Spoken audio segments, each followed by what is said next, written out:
कल पूरे दिन सूर्य दर्शन नहीं हो पाए थे। दिन भर रिमझिम बारिश की ठंडी बूंदें गिरती रहीं। रविवार का दिन था, लिहाजा अधिकतर लोगों को यही बाहर ही नहीं जाना था। घर में ही बैठे चाय बनाकर पीते रहे। ऐसे मौसम में सबसे ज़्यादा ज़रूरत की चीज़ है चाय। टिप टिप गिरती बारिश के बूंदें हर कुछ देर बाद आते। हवा के ठंडे झोंके हर किसी को रोमांचित कर जाते। कहीं दूर से आती मयूर की मधुर सी आवाज, एक कप इलायची वाली गरम चाय। अगले दिन तक सारे बादल अपना पूरी पानी लुटा चुके तो सूरज दादा दिखाई दिए, परंतु पुखराज जी को यह दर्शन भी नसीब नहीं हुआ। इसमें कोई क्या कर सकता था भला, अपने अपने भाग। उम्र भी तो हो चली थी उनकी, तकरीबन 75 के रहे होंगे। ताउम्र कितना कुछ किया था उन्होंने। उनके 2 लड़के हुए थे, जिनके लिए ही अपना जीवन कोल्हू के बैल सा बना डाला। उन्हें अपने लिए कुछ नहीं चाहिए था, खाने भर के सारे दाने खेतों से ही हो जाते। इतनी मेहनत की क्या आवश्यकता। सुबह सूरज दादा से पहले उठना, नहाना और जब सूरज शिक्षित से निकल जाता तो प्रणाम कर जल चढ़ा देते और 2 अगरबत्ती जलाकर अपने काम पर लग जाते। अलबत्ता आज सूरज दादा उनका इंतजार ही करते रह गए। पूरे घर में मातम मचा हुआ था। मोहल्ले की अनेक औरतें आकर बैठ गई। सभी औरतें अवगुंठन में बैठी हुई अजीब तरह से चिल्लाती हुई रुई जा रही थी, लेकिन यदि उनमें से किसी एक का भी अवगुंठन उठाकर देखे तो उनकी आंखों में एक कतरा आंसू नहीं मिलेगा। पता नहीं राजस्थान में यहाँ कौन सा रिवाज चल रहा है। सहानुभूति तो शांति से भी जताई जा सकती है। इतना चिल्लाने की क्या जरूरत। क्या इस तरह जोरों से चिल्लाकर रोने पर पुखराज जी की प्राण उनके शरीर में वापस आ सकते हैं। हे भगवान, तूने यह क्या कर दिया। कौन सा पाप किया मैंने ऐसा जिसकी तू मुझे इतनी बड़ी सजा देता है। तूने मुझे क्यों नहीं उठा लिया। हाय, कोई बूढ़ी सी औरत विलाप करते हुए रोई जा रही थी। उसके इस रुदन में बाकी सब औरतें जोर से रोने लगी। वह पुखराज जी की पत्नी थी। उनमें पत्नी का प्रथम गुण कूट कूट कर भरा हुआ था, और वह गुण है झगड़ना। यह विलाप भी कदाचित इसलिए था कि अब वह किसके झगड़ेगी। वह पुखराज जी का 16वां संस्कार संपूर्ण करने में पूरे तन-मन से जुटी हुई थी। प्राचीन ऋषि मुनियों ने मानव जीवन को सरल सुगम बनाने के लिए 16 संस्कारों का नियमन किया, किंतु इसमें जगत बात यह है कि 15वें संस्कार विवाह के बाद कोई संस्कार नहीं, सीधा अन्वेष्टिक। कदाचित वे लोग भी भली भांति जानते थे कि ब्याह के बाद इसके अतिरिक्त और कुछ हो भी नहीं सकता। ओह! नहीं, ऐसा नहीं हो सकता। कुछ दिनों पहले तो वे चलते-फिरते थे, खाना-वाना भी खा रहे थे। अचानक कैसे हो सकता है? तुमने ठीक से नहीं देखा होगा। जब कैलाश को किसी ने फ़ोन कर यह बताया कि उसके पिताजी चल बसे तो उसे अपने कानों पर यकीन नहीं हो रहा था। उसने यह क्या सुन लिया?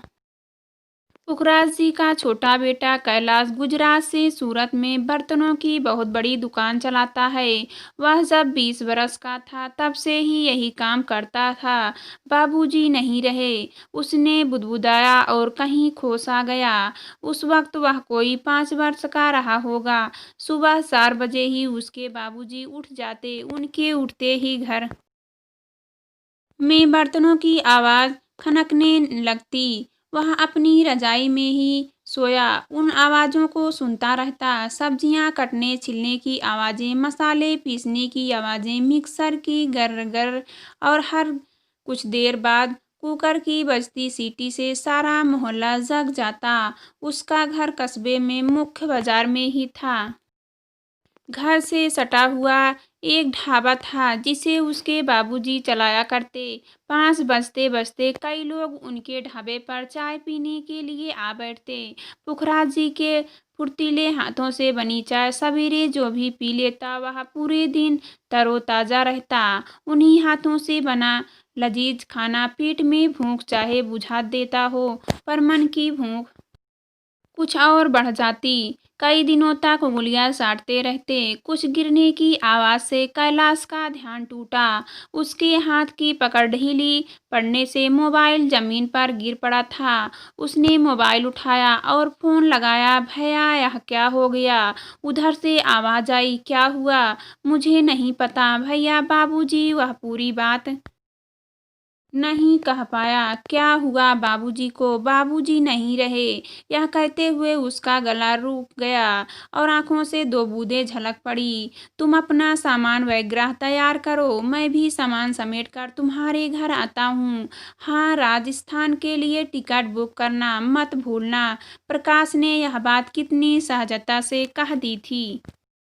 पुखराज जी का बड़ा बेटा प्रकाश अहमदाबाद में मंगल मिष्ठान भंडार का मालिक है। 4-5 हलवाई समोसा हर कई तरह की मिठाइयाँ, नमकीन, बिस्किट और आइसक्रीम बनाते रहते। दिन भर ग्राहकों की भारी भीड़ मौजूद रहती। ब्याह के बाद वही रहने लग गया। उसकी अपने पिताजी के साथ शुरू से ही बिल्कुल नहीं पड़ती। हमेशा उनके बीच बातें कम बहस अधिक होती थी। शायद ही उसने कभी पूरे मन से पिताजी का कोई काम किया हो। पुखराज जी की तबीयत खराब होने पर भी वह नहीं जाता। काम बहुत है का बहाना बनाकर कैलाश को भेज देता। क्या कैलाश को कोई काम नहीं था? किंतु इस मर्तबा उसे जाना ही पड़ेगा। इज्जत का सवाल है। पुखराज जी के देहांत की खबर ने उसे जरा भी विचलित नहीं किया। कदाचित उसने के लिए वह बहुत पहले मर चुके थे। प्रकाश को अपनी इज्जत सांसों सी प्यारी थी। समाज में उसकी ऊंची प्रतिष्ठा थी। उसके मिष्ठान भंडार में ऐसी मिठाइयाँ बनती कि मंगल मिष्ठान का नाम लेकर नीम की पत्तियां खाने वाले को वह भी मीठी लगती। मोहल्ले में कदम रखते ही भयानक रुदन ने उनका इस्तकबाल किया। पुखराज जी का मरा हुआ चेहरा देखते ही कैलाश फूट पड़ा। वहां मौजूद लोग अपना दुख भूल गए और उसे सांत्वना देने लग गए। प्रकाश भी कुछ ऐसा ही करना चाहता था, मगर कमबख्त आंसू जाने कहाँ अटक गए। उसकी पत्नी महिलाओं से मिल गई और उसका 19 साल का लड़का 100 के समीप गया। उसने अपनी नीली संकरी जीन्स के एक बड़ा सा मोबाइल निकाला जिसकी कीमत 20,000 से कम ना होगी। मरे हुए दादाजी के साथ उसने सेल्फी ली। उदास महसूस कर रहा था। लिखकर उसने फेसबुक पर तस्वीर अपलोड कर दी। फिर व्हाट्सएप और शायद इंस्टाग्राम पर भी उसकी तरफ से पुखराज जी का अंतिम संस्कार हो गया। इसे कहते हैं आधुनिक अंतिम संस्कार। क्या फालतू में ही रोना धोना, निरर्थक नाटक। एक सेल्फी लो और अपलोड कर दो। फेसबुक पर उसकी सूखा सूची काफी लंबी थी। स्टाई सिंह बाय के नाम से उसका फेसबुक खाता था। कुछ ही देर में उसका मोबाइल हर कुछ सेकंड में बजने लगा।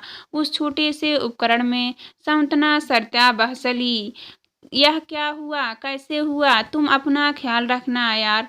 एक दिन तो सबको ही जाना है। क्या दादाजी बीमार थे? वाकई स्टाइलिश बाय की तरह से दादाजी का राम नाम सत्य करने में कोई कसर नहीं रही। सुबह का समय था। रवि रश्मियाँ हर तरफ बिखर चुकी थी। अगरबत्तियों की धुएं से भरे पुखराज जी के घर में कई लोग किसी न किसी कार्य में व्यस्त थे। अर्थी तैयार हो गई थी। आसपास के लोग और पुखराज के रिश्तेदार पधार चुके थे। पुखराज जी के वस्त्र बदले जा रहे थे। अर्थी को अच्छे से सजाया गया था। अनेकों गुलाब की पंखुड़ियों से उनकी मृतदेह को ढकाया गया। गुलाबी पंखुड़ियों से निकलती महक मोहल्ले के हर घर में जाकर कुछ कहना चाहती थी। घर से बाहर बैंड वाले रघुपति राघव राजाराम पतित पावन सीताराम की मधुर धुन बज रहे थे। लोगों के चेहरों पर अब आतुरता उभरने लगी, कितनी देर लगेगी और धूप निकल आएगी तो खड़ा रहना मुश्किल हो जाएगा। एक पंडित ने फटाफट मंत्र पढ़ा, अर्थी को 4 कंधों ने उठाया। राम नाम सत्य है के उच्चारण के साथ शव यात्रा आरंभ हो गई। 500 कदम तेज गति से शमशान की तरफ बढ़े जा रहे थे। मानो विलंब हुआ नहीं कि पुखराज जी के प्राण पुनः आ जाएंगे। अब इन लोगों को कौन समझाइए कि यमराज की पकड़ इतनी ढीली नहीं होती। हर हाथ में एक नारियल अवश्य था। वृद्धजन सबसे आगे चल रहे थे, युवकनक सबसे पीछे। वैसे होना तो इसका विपरीत चाहिए था, लेकिन यदि ऐसा होता तो वे लोग अपनी बातें कैसे कर पाते। अधिकतर आदमी राजनीतिक बातें कर रहे थे। लोग अपने अपने राजनीतिक दल वाले समूह के साथ चलते रहे। उनकी बातें सुनकर ऐसा नहीं लगता कि वे किसी शव यात्रा में चल रहे हों, बल्कि किसी न्यूज़ चैनल पर विभिन्न दलों से वरिष्ठ नेतागण अपनी बेकार वक्तव्य कर रहे हो। एक समूह में युवक ने कहा, क्या कर लिया तुम्हारे नेता ने अब तक? खाया पिया और बस जनता चाहे भूखी मरे, खुद का पेट खाली ना रहे। दूसरे समूह के एक युवक ने न रह गया, तमक कर बोला, वाह रे, बड़ा होशियार बनता है। भ्रष्टाचार की जड़ तो तुम्हारे नेता है। जब तक राजनीति में ऐसे नेता रहेंगे देश का विकास तो हो गया। अरे राम राम। 7 लोगों का समूह सबसे पीछे चल रहा था। वह समूह से एक युवक दौड़कर आया और बोला, तेरा नेता पप्पू। किसी ने कहा, तेरा नेता गप्पू। उसका मन तो ऐसा हुआ कि अपने हाथ में पकड़ा नारियल उसके सिर पे फोड़ दूं, परंतु पुखराज जी के लिए दूसरा नारियल कहाँ से लाता। क्या राजनीति किसी शव यात्रा में भी शांत नहीं रह सकती? कानून के हाथ लंबे होते हैं, लोगों की टांग और राजनीति के जीप। शमशान विशाल था, चारों ओर ऊंची दीवार थी। एक बड़ी सराय बनी हुई थी, पानी की सुविधा के लिए नलकूप था। पुखराज जी को अपने अंतिम स्थल पर लिटा दिया गया। प्रकाश ने उनके चरण स्पर्श किए, परंतु मेरे हुए पुखराज जी के उसे कैसे आशीष देते। जब जीवित थे तब तो कभी प्रणाम भी नहीं किया। खैर, सो चूहे खाकर बिल्ली हज को चली। अधिकतर आदमी सराय में जाकर बैठ गए, कुछ सो भी गए। पुखराज जी के बेटे और रिश्तेदार तन मन से बड़ी लड़कियों उठाकर लाश पर जमाने लगे। इतनी लड़कियों की क्या जरूरत थी? एक व्यापारी से दिखने वाले व्यक्ति ने कहा था। 4 आदमी बड़ी तेजी से श्रीफल फोड़े जा रहे थे। यदि उसमें से एक भी श्रीफल पुखराज जी के स्वास्थ्य की कामना से किसी मंदिर में चढ़ाया होता तो शायद वह कुछ दिन और जी जाते। सब व्यवस्था संपन्न हो गई। तब प्रकाश एक जलती हुई लकड़ी लाया और चिता को ज्वलित किया। पहली दफा उसने पूरे मन से अपने पिताजी के लिए कोई काम किया था। उसके मन की आग चिता में चली गई। कुछ ही देर में चिता से उठता हुआ धुआं आसमान छूने लगा। जलती हुई देह पर कई लूटे घी उड़ेल जा रहे थे, ताकि जल्दी से काम तमाम कर घर जा सके। पुखराज जी ने अपने पूरे जीवन में इतना घी नहीं खाया होगा। सिर मुड़वाने का कार्य आरंभ हुआ। स्टालिंग बाय ने कुछ दिनों पहले ही नए प्रचलन के ढंग से बाल कटवाए थे। उसने आंखें फाड़कर नापित की ओर एक तरह देखा, मानो उसे कच्चा निगल जाएगा। जितना ध्यान किसान अपनी फसल का नहीं रखता होगा, उससे भी अधिक वह अपने रंग रंगीले ओढ़े टेढ़े बालों का रखता। 5 मिनट भी नहीं लगे होंगे कि नापित रूपी नाय गाय ने उसकी तमाम सफल को तबाह कर दिया। 2 घंटे बाद पुखराज जी के पंचतत्व प्रकृति में विलीन हो गए। अनायास ही लोगों के कदम घर के तरफ भागने लगे। पता नहीं भागकर कहाँ जाना चाहते थे। न जाने क्यों लोग यह भूल जाते हैं कि एक दिन उन्हें भी यही जाना होगा। चाहे जितना भाग लो, अंतिम संस्कार का अंत यहीं तो होता जाता। तब बात और भी, मगर यह तो अंत का आरंभ था। अगले दिन घर के बाहर शमशियाना लग गया। फर्श पर अच्छी सी मुलायम दरिया बिछ गई। एक कुर्सी पर कपड़ा बिछाकर पुखराज जी की तस्वीर रख दी गई। हर वक्त उनके आगे रखी अगरबत्तियों से सुगंधित धुआं निकलता रहता। अपने जीवन में जो कभी कुर्सी पर नहीं बैठा, उसे मरने के बाद बड़े आराम से कुर्सी पर बिठाया गया।